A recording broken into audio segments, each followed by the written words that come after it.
자, 박종현 스팟 오늘 수요일 순서 오늘은 이분과 함께합니다. 김기표 민주당 의원 오셨습니다. 안녕하십니까 의원님? 안녕하십니까. 반갑습니다. 반갑습니다. 저는 부천시 국회의원 김기표입니다. 네, 반갑습니다. 저희 박종현 스팟은 처음 나오셔가지고 네, 처음 출연합니다. 아유, 불러주셔서 감사합니다. 네, 반갑습니다. 네. 좀 뵈니까 지금 뭐 법조인 출신인데 네. 법사위 활약도 하고 계시고 그렇습니다. 국회 탄핵소추인단으로 일주일에 2번씩 네. 헌재 나가기도 하시고 네. 또 당 명태균 게이트 진상조사단 일원으로 활동하고 계시고 그렇습니다. 정말 바쁜 나날들을 보내고 계신 것 같은데 예. 정식으로 저희 오마이TV 시청자분들께 인사 말씀 한번 듣고 네. 저희가 시작해 보겠습니다. 네. 네, 안녕하십니까. 부천시 국회의원 김기표입니다. 국민 여러분 얼마나 힘드십니까? 지금 윤석열 대통령이 이렇게 내란 행위와 그다음에 경제적으로 너무 어려운 시기에 처해 있는데요. 바로빨리 내란 행위를 탄핵 인용으로 종식시키고 경제도 살릴 수 있는 그런 상황이 오면 좋겠습니다. 그때까지 더욱더 열심히 일하도록 하겠습니다. 감사합니다. 네, 반갑습니다. 아니 박수 소리가 나온 것 같은데 어디서? 박수 소리가 나온 것 같은데. 자, 의원님 지금 이 탄핵 이 소추인단으로 네. 일주일에 2번씩 헌재 나가시는 거. 그렇습니다. 저희가 이제 오마이TV 생중계에서 하거든요. 그렇죠.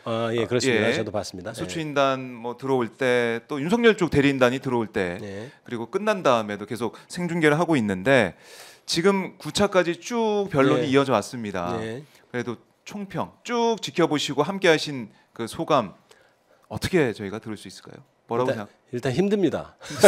뭐가 힘드냐면 화요일 날 목요일 날 예. 가는 것이 일정이 뭐 그 쉽지는 않은 일입니다만은 제가 당연히 해야 될 일이니까 그거 가지고 힘들다고 하겠습니까? 네. 그것보다도 거기 가 있으면 그 윤석열 측 윤석열이 일단 얘기하는 것을 듣고 있는 것, 그다음에 윤석열 측 대리인 얘기하는 걸 듣고 있는 것이 너무 힘들어서 제가 특히 어제 같은 경우는 어디서 제가 그런 얘기 했습니다만 이렇게 헌법재판소 대법정이 굉장히 크거든요. 예. 이렇게 뭐 도무식으로 이렇게 돼 있는데 그 안에 이렇게 쓰레기들이 가득 차 올라오는데 제가 막 이렇게 질식할 것 같은 약간 그런 이미지까지 떠오를 정도로 예. 굉장히 스트레스 받습니다. 그 얘기를 듣고 있으면 그게 제일 애로점입니다. 그렇군요. 예, 몇 시간씩 앉아 있는 건 괜찮은데 예. 말도 안 되는 소리를 듣고 있는 게 너무 괴롭습니다.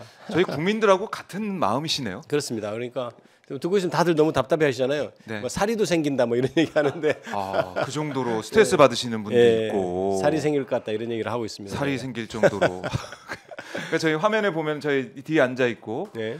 이제 뒷모습만 나오고 있는데 사실 이 국회 대리인단 얘기할 때 보면은 정청래 위원장 네. 딱 화면에 계속 잡히더라고요. 정청래 그렇습니다. 위원장 표정만 봐도 와 극한 직업이다. 이런 극한 생각이 직업이고 드는데. 이제 저희는 이제 화면에 비추지 않지만 예. 헌법 재판관님들 표정도 볼 수 있잖아요. 맞아요. 아이고 재판관님들 너무 힘드시겠다 이런 표정에서도 드러나서 좀 안 됐다 이런 생각도 한편으로 하고 고생하신다 이런 생각도 하죠. 그래요. 저희 현장에 있는 분들 또 이 영상이 다 올라오지 않습니까? 네. 그 말을 우리 국민들 오마이TV 시청자분들이 하나하나 지켜보면서 거기 달린 댓글들이나 의견들을 보면은 와 이걸 언제까지 듣고 있어야 되냐 이런 그렇습니다. 말씀을 많이 하고 계세요. 참고로 제가 저 화면을 좀 설명을 드리면 네. 저기 앞에 있는 분들은 이제 그 탄핵 소추단원은 없고요. 저기 네. 다 뒤에 대리인단 변호사들이 앉아 있고요. 대리인단 그래서 앉아 있고. 제가 왜 이 말씀을 드리냐면 네. 저기 저 흰머리 있는 사람을 저로 착각하는 분인데 저 아닙니다. 저는 뒤에 방청석에 앉아 있다 이 방청석에 말씀을 앉아있다. 이번 기회에 해드리도록 하겠습니다. 팩트 체크 네, 팩트 체크 해드렸고요. 이번 재판 과정에서 변론 과정에서 의원님이 보시기에 좀 가장 충격적이었고 와 어떻게 이럴 수 있을까 그런 부분이 있다면 좀 소개 좀 해주세요. 그 충격적인 뭐 여러 가지 다들 충격적인 얘기인데요. 네.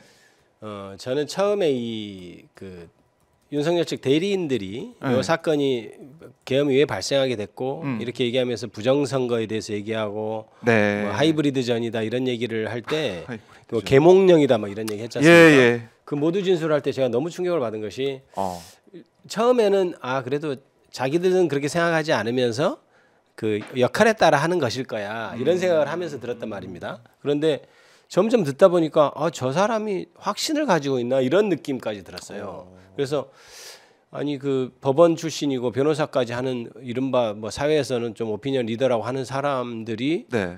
진짜 저런 마음을 갖고 있나 이게 굉장히 충격적이었어요. 그래서 그 그 모두 진술을 듣고 네. 다른 이제 당 의원님하고도 얘기하면서 야 이건 진짜 사회가 큰일 났다. 저런 어떻게 보면 변호사나 하는 사람이 저렇게 부정선거나 네. 그다음에 중국 얘기 뭐 이런 것을 그냥 진실로 생각하고 얘기하는 거면 야 사회 통합이 어떻게 나중에 이룰 수 있을 것인가 이런 걱정을 했고요. 그래서 굉장히 충격을 받았습니다. 그러니까 그렇네요. 예, 그 여러 이제 발언들 뭐 의원 요원 인원 뭐 그렇죠. 이런 혼란스러운 것도 있었지만 사실 이 핵심이라고 보면은 네. 정말 다른 세상에 살고 있는 그렇습니다. 사람들이 나와 있구나 그러니까 이런 거. 어떻게 저렇게 저런 아까도 얘기했지만 법원 출신의 변호사가 저런 예. 얘기를 할 수 있을까 이런 생각을 해서 충격을 받았고 또 하나는 예. 아까 인원 요원 아, 얘기했잖아요. 제2의 바이든 날리면도 아니고 그래서 저는 그때 보면서 저건 100% 거짓말이다 이런 생각을 한 게 뭐냐면 네.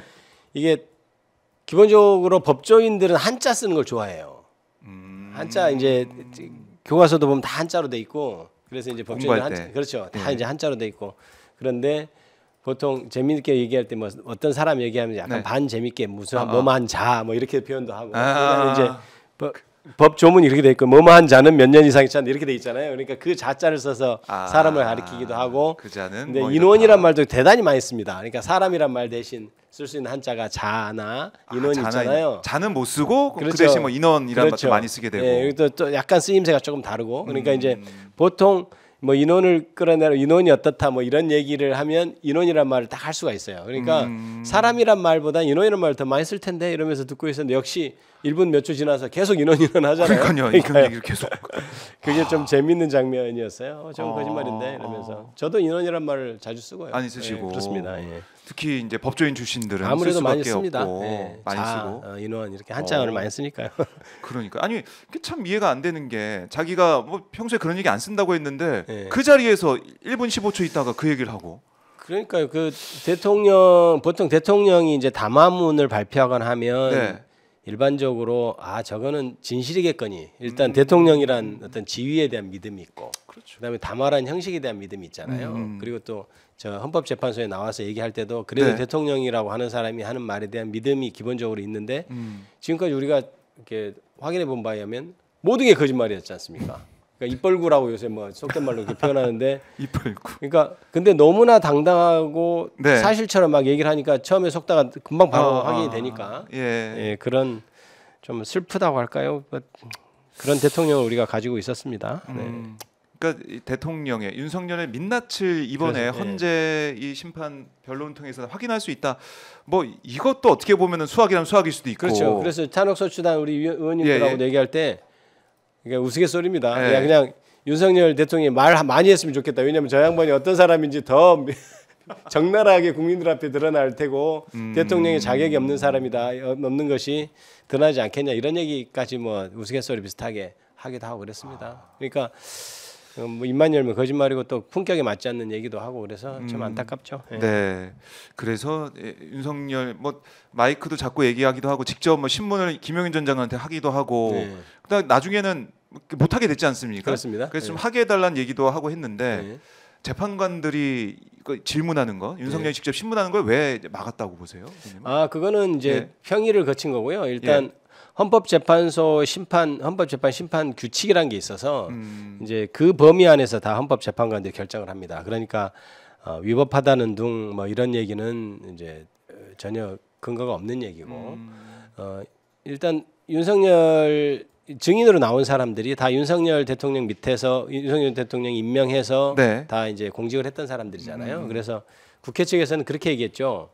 윤석열 대통령이 직접 이렇게 응시하고 있는 상황에서 증언을 하면 아무래도 증언을 하는데 자유스럽지가 않습니다. 네. 그러니까 차단막 같은 걸 좀 쳐주십시오 이렇게 요구를 했어요. 그러니까 이제 평의를 하면서 재판관님들이 차단막을 치는 것은 좀 그렇고 그런데 윤석열 대통령이 직접 신문을 하면 정말 국회 측이 얘기한 대로 네. 증언을 좀 자유롭게 못하는 측면이 있지 않겠나? 그렇다면 서로 절충안으로 윤석열 대통령이 직접 신문하지 말고 신문할 게 있으면 대리인 이제 헌법재판소에서는 대리인이라고 합니다. 네. 형사재판소는 변호인이라고 대리인. 대리인한테 전달해서 그 대리인이 이렇게 신문하도록 하자. 이렇게 전원일치로 평의를 한 결과를 그렇게 한 거고 그것이 다 헌법재판소에서 심판하는 그 규정에 내에서 이루어진 것이어서 네. 그래서 이제 했던 거죠. 그러니까 첫 번째 그 김용현 때는 질문을 했지 않습니까? 그러니까요. 이제 그 이후에는 그렇게 평일해서 원칙을 정한 것으로 저는 그렇게 알고 있습니다. 그렇게 또 실제 설명을 하셨고요. 네. 예. 자, 아무래도 이제 윤석열 직접 신문하게 되면은 네. 마치 유도신문 우리가 보지 않았습니까? 그렇습니다. 김용현하고 네. 할 때. 그리고 또 이제 약간 무섭게 막 하잖아요. 저 진짜 위압감을 주는. 위압감을 주는. 네, 그리고 아무래도 뭐 제스처나 그렇죠. 말투나 이런 게 있으니까. 옛날에 또 대통령을 이른바 모신 사람이 얘기를 하면 그 자리에서 예, 뭐 10가지를 얘기해야 되면 한두 가지 얘기하고 말든지 아니면 얘기를 안 해버리든지 아니면 혹은 좀 얘기를 그렇네요. 바꿔서 할 가능성이 예, 있기 예. 때문에 그건 적절한 소송 지휘였다고 저는 생각하고 있습니다. 적절한 소송 지휘다. 예. 그래서 이 9차 변론까지 쭉 오면서 어제는 이제 국회 측과 윤석열 측에서 네. 2시간씩 시간 네. 써가면서 자신들의 주장을 하고 그런 모습이었는데 어제도 역시 대통령 측에서는 뭐 합법적이고 평화적인 단시간 뭐 계엄이었다. 네. 국민 다친 피해 사례가 없다. 이렇게 얘기를 했고 또 뭐 곽종근이나 이제 홍장원 네. 두 주요 이제 증인에 대해서는 뭐 신빙성을 의심하는 그런 얘기 또 이제 주장을 했고 그렇죠. 사실은 제일 뭐 주요하게 얘기했던 부정선거로는 또 어제 또 얘기를 하더라고요. 그렇습니다. 이게 지금 전체적인 판세라고 할까요? 네. 그걸 보면 이미 국회 측에서 입증해야 되는 것들, 입증하고자 하는 것들은 입증이 다 됐습니다. 그러니까 뭐냐면 일단 계엄의 실질적 요건이 되느냐, 그러니까 전시 사변 이에 준하는 국가 비상 상태가 되느냐, 아니다. 그건 아니다. 제가 하나씩 이제 들어보면 그거에 대해서는 저쪽에서 얘기를 하는 거죠. 그게 네. 지금 부정선거 내지는 중국의 문제다 이제 이렇게 얘기하는 거죠. 그러니까 유일하게 그쪽에서 어떻게 보면 주장할 수 있는 내용이 그거 하나죠. 그러니까 예. 어쩔 수 없이 계엄을 네. 선포했다 이렇게 가는 거고 그다음에 이제 뭐 두 번째는 예를 들어 뭐 저 국무회의를 거쳤는지 아니면 국회 통보를 했는지 네. 해제 결의가 났으면 이렇게 바로 해제를 했는지 했는지. 이제 이런 것을 얘기했고 그다음에 네. 무엇보다도 중요한 이 탄핵 인용 그다음에 내란 행위의 징표는 예. 국회의원들의 결의를 못하게 하고 음. 국회의원들을 체포하게 하려고 했다는 거잖아요. 그렇죠. 그건 이미 다 전 국민이 다 실시간으로 봤지 않습니까? 그다음에 이제 선관위를 침탈하도록 했다는 거. 뭐냐면은 계엄이란 게 지금 결국 행정부와 사법부가 어떤 국가 혼란 사태에서 작동하지 못할 때 개입해서 작동할 수 있도록 하는 어떤 법안이거든요. 근데 선관위 같은 경우는 행정부나 사법부에 속하는 영역이 아니고 입법부는 당연히 계엄 해제를 할 권한을 갖고 있기 때문에 그 두 기관에 대해서는 어떤 이유로도 침탈을 하거나 행위를 제한을 하면 안 되는 거죠. 그런데 네. 그 부분이 이미 다 명확하게 드러났기 때문에 그 계엄령이 부적절하고 내란행위라는 것은 이미 입증이 된 상황이라고 봐야 되죠. 그러면 저쪽에서 할 수 있는 게 뭐겠어요? 이제 그거에 대해서는 얘기 못하는 거고 자기한테 불리하게 얘기하는 거. 그 사람들이 진술 오염됐다 이렇게 공격할 수밖에 없는 그런 상황이죠. 그래서 곽종근 전 특전사령관이나 이런 사람들이 진술 오염됐다 정도 말밖에는 못하고 그러니까 정면으로 지금 국회에서 어제 쭉 이렇게 굉장히 논리적으로 준비를 잘했던데 거기에 대해서 네. 정면으로 반박을 못하는 그런 상황이라고 저는 봤습니다. 그래서 마치 전선이 이렇게 쭉 길게 전쟁할 때 전선이 이어져 있는데 네. 대부분 이미 다 뒤에까지 다 지금 다 점령을 당했는데 한 군데서만 백병전을 하고 있는 이런 느낌으로 저는 받아들였어요. 그러니까 그래요. 근데 그것도 그 백병전도 말이 안 되는. 말이 안 되는 예. 백병전이다. 예. 그러니까 이 지난주에 우리가 봤던 이제 조태영 국정원장의 증언, 그러니까 홍장원 증언이 있었고 조태영 원장의 증언이 있고 그 다음에는 조태영 원장 말 봐라. 홍장원 진술 신빙성 떨어진다 그런 얘기를 계속 저쪽에서 하고 있는 거 아니겠습니까? 네, 그렇습니다. 예. 조태영 원장의 증언을 저도 처음부터까지 들었는데요. 네. 일단 조태영 원장의 증언이 거짓말이다 저는 이렇게 판단을 했습니다. 전반적으로 뭐라고 했냐면 이제 그게 굉장히 좀 복잡한 문제가 있으나 이겁니다. 왜 윤석열 대통령이 홍장원한테 전화를 했는가에 대한 의문이 지금 풀려야 되는 거예요.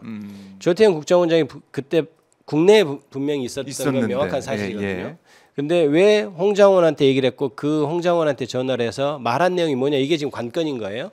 그런데 첫 번째는 그때 윤석열 측에서 주장하는 것은 조태영 원장이 그때 미국에 있었다. 그렇죠. 미국에서 있었던 걸 착각했다. 그래서 내가 홍장원한테 얘기했다. 이제 이거예요. 그런데 이제 전반적으로 좋습니다. 거기까지 백보 양보해서 저는 그런 것 같지도 않습니다만은 백보 양보해서 그때 처음 전화할 때는 조태영 원장이 미국에 있다고 착각했다 하더라도 조태영 원장 이른바 국무회의라고 주장하는 그 모임이 왔잖아요. 맞아요. 밤에 왔는데. 여기 있구나. 거기인지 여기인지 막 이런 말 막 논란이 있었는데 여기 있네. 이래 그러면 그 다음에 돌아갈 때는 조태용 원장한테 전화하면 충분하죠. 근데 조태용 원장한테 전화를 합니다만 그 전에 홍장원한테 이미 전화를 한 후에 조태용 원장한테 전화를 하잖아요. 네. 그러니까 그것은 조태용 원장이 미국에 있었기 때문에 내가 홍장원한테 전화를 했다. 이 말은 성립할 수가 없는 거죠. 그러니까 조태용 원장도 그때 와가지고 뭐라고 그랬냐면 홍장원 1차장이 대통령하고 전화한 예는 없습니다라고까지 얘기했거든요. 근데 그날은 지금 자기가 있음에도 불구하고 전화를 한 거잖아요. 네. 근데 그때 상황을 제가 모자이크를 이렇게 연결시키면 그거죠. 그러니까 싹 다 잡아들여 홍장원한테 얘기하고 아마 조태용 원장한테도 네. 얘기를 했을 거예요. 나 홍장원한테 얘기했고 당신도 그렇게 해서 협조해서 저 지시해서 해라 이렇게 얘기를 한 것 같은데 조태용 원장은 평생 외교관 관료로 살았던 사람이잖아요. 그러니까 주미대에서도? 자기는 조금 계엄에 대해서도 국무회의라고 한 그 모임에 갔는데 반대하고 약간 반대하는 입장이었다는 거지 않습니까? 그러면 이게 홍장원이 와서 나 대통령한테 이런 지시 받았는데 뭐 이렇게 어떻게 할까요? 하니까 자기는 책임은 지금 뭐 어렵고 이래서 내일 이렇게 되는 그런 상황. 회피해 버린 상황. 그렇죠. 그다음에 두 번째 조태용 원장이 거짓말하고 있다고 보는 게 그 홍장원을 해임시킨 경질한 경위가 설명이 안 돼요. 그러니까 지금 홍장원 그 1차장이 네. 12월 3일 밤, 12월 4일 그러니까 그 새벽이 지나서 12월 5일 날 지금 사표를 받았다는 거거든요. 네. 홍장원 차장한테. 근데 그 이유를 뭐라고 그러냐면 한 1년 동안 지켜봤더니 정치적 중립성도 위배하고 그래서 그냥 해임했습니다. 네. 그래 뭐 사표 이제 또 다시 반려받고 이런 절차가 있었어요. 근데 그 자체가 말이 안 되는 게 지금 계엄으로 지금 온 나라가 지금 정신 없는데 그동안 안 해오던 일을 이제 갑자기 해임을 했다는 거잖아요. 그 말 자체만 따르더라도 그러니까 결국은 홍장원 차장한테 윤석열 대통령 일을 시켰는데 잘 하지 않아서 경로에서 네. 결국은 해임시킨 것이다. 이 말이 설득력이 더 있는 것이죠. 아. 저는 그렇게 봤습니다. 윤석열이 이제 홍장원을 정말 믿고 네. 그렇습니다. 국정원이 내 말을 잘 듣고 열심히 하니까 네. 자, 내 제일 믿을맨 네. 홍장원 연락해서 싹 다 잡아들여. 네, 그래서 그렇죠. 여인영한테 전화 받고 명단 받고. 홍장원이 믿을만한 사람이었다는 것은 분명한 게 그 실제로 계엄이 나고 나서 그때 누군가요? 김태효 정확하지는 않는데 거기 문자 보내가지고 빨리 그 국민에서 이후에 텔레그램 보내가지고 김태효한테 빨리 김태효 맞죠? 네. 무릎 꿇고 빨리 국민들의 사과해라. 그래야 벗어날 수 이렇게까지 충원을 한 사람이잖아요. 그러니까 사실은 굉장히 믿는 사람이고 그래서 굳은 일도 해줄 거라고 생각해서 했을 거예요. 근데 그 전에 그런 계엄을 하겠다고 한 2024년 3월 이런 모임에서 조태용 원장이 약간 뜨뜨미지근한 반응을 보이고 반대하는 반응을 보이기 때문에 모임에서. 그렇죠. 그리고 윤석열 대통령 스타일이 네. 저 조태용 원장 같은 사람하고 이렇게 일하는 걸 별로 좋아하지 않았을 거예요. 외교관. 외교관 같은 스타일 있잖아요. 아하. 그러니까 맹목적으로 충성하고 이게 하겠습니다. 한번 해봅시다. 뭐 이런 사람들을 좋아하거든요. 상명하복에 그렇죠. 딱 맞는 사람. 예, 딱 말하면 그대로 듣고 이런. 그게 오히려 아니었구나. 어떻게 보면 홍장원 차장을 그런 사람이라고 생각했을 수도 있어요. 군 출신. 굉장히 충직한 그렇죠. 군 출신이고. 그래서 거기에 일을 준 거고.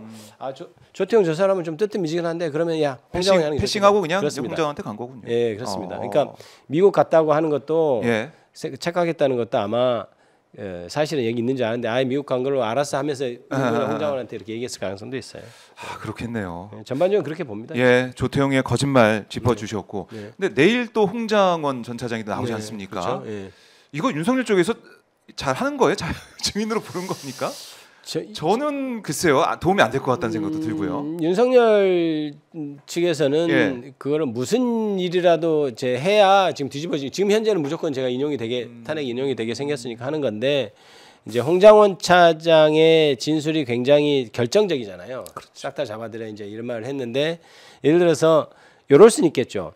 홍장원 차장이 기억하고 진술하는 것 중에 일부 오류가 있을 수도 있어요. 그러니까 아주 디테일한 면에 있어서. 사람의 기억이라는 사람의 기억이랑 굉장히 불안해요. 저도 요새 그런 걸 느끼니까 내가 했던 것도 근데 그런 거 예를 들어 디테일 하나하나 한두 개 정도를 잡아서 공격할 생각으로 좀 있는 것 같아요. 그건 결과는 어떻게 될지 모르겠습니다만 그래서 전반적으로 진술이 좀 신빙성이 떨어지는 것 아니냐 이렇게 하려고 하는 것 같은데 저는 오히려 되로 주고 말로 받을 것 같은 게 그 자리에서 이제 뭐 혹시 한두 개 뭐 사실관계 바뀐다 하더라도 그 메모지가 존재한다는 사실 그리고 대통령이 실제 전화 통화했다는 사실 이런 건 다 존재하잖아요. 여인형과 또 통화했다는 사실은 다 존재하기 때문에 큰 틀에서의 그러니까 저희도 옛날에 수사해 보면 큰 틀에서의 그림이 바뀌느냐를 보거든요. 하나하나 이렇게 디테일이 뭐 달라진다 하더라도 근데 그건 큰 틀에서 그림은 전혀 바뀌어지는 게 아닌데 참 어쩔 수 없나 보다 저기도.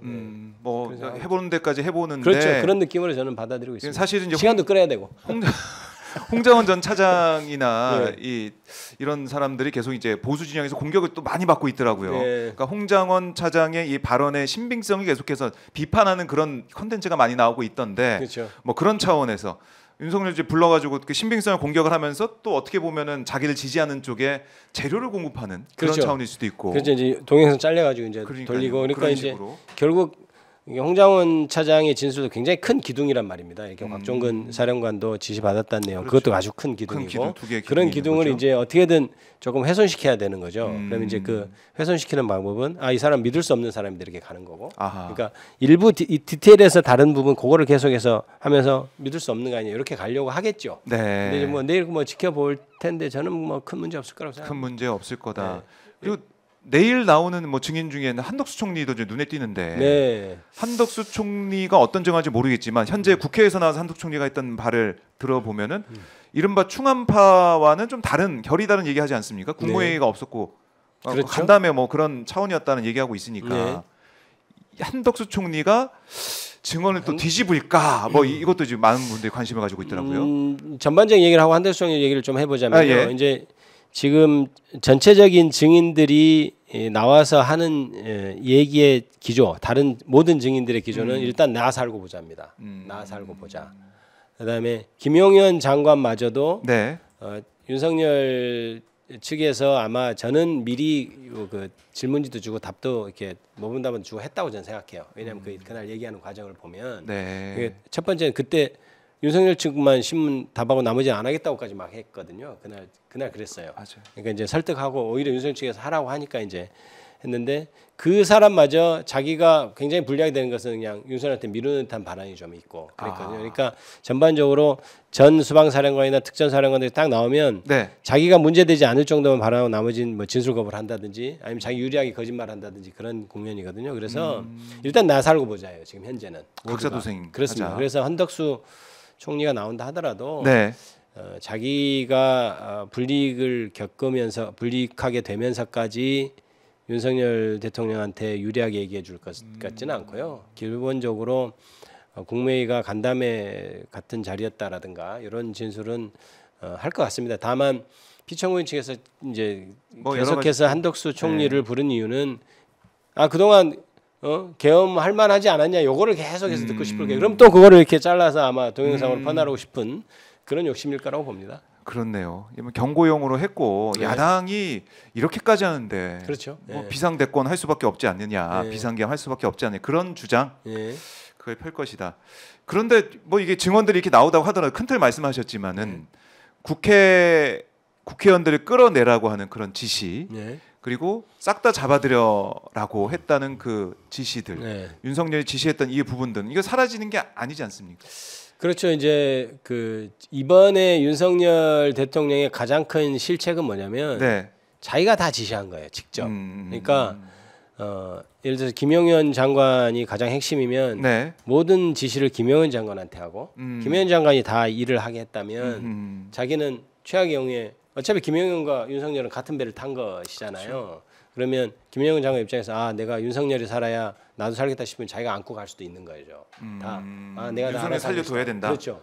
그러면 거기서 뭐 수사하는 과정에서도 그게 가장 애로점이 있죠. 나 보고 안 했다. 내가 알아서 했다. 이게 가장 어려운 점인데 예. 거기서 끊어졌을 텐데 이게 문제는 뭐냐면 윤석열이 심지어 특전사령관한테도 전화하고 홍장원 차장한테도 전화하고 수방사령관 전화하고 막 그런 거예요. 그러니까 그리고 실제로 그 조지호 경찰청장한테도 전화하고 그러니까 직접 자기가 다 네. 해버렸기 때문에 이 입증하는 데는 아무리 막으려고 해도 막아지지가 않는 그런 그쪽 입장에서 그런 문제가 있는 겁니다. 네. 그래서 이 입증이 굉장히 쉽게 돼 버렸죠. 오히려. 그래서 이제 어제도 그 정리하는 과정에서 이제 네. 뭐 국회를 뭐 봉쇄하고 이런 건 다 경찰의 자체 판단이었다 이제 이런 식으로 조금이라도 줄기 있는 것은 그렇게 가는 논리죠. 근데 그것도 자체도 말이 안 될 뿐만 아니고 그거 아니라도 다른 건 다 윤석열이 직접 지시했다는 게 너무 많기 때문에 그래서 그러네요. 그게 윤석열의 큰 실책이에요. 큰 실책이다. 그래서 물론 실패할 줄 몰랐겠죠.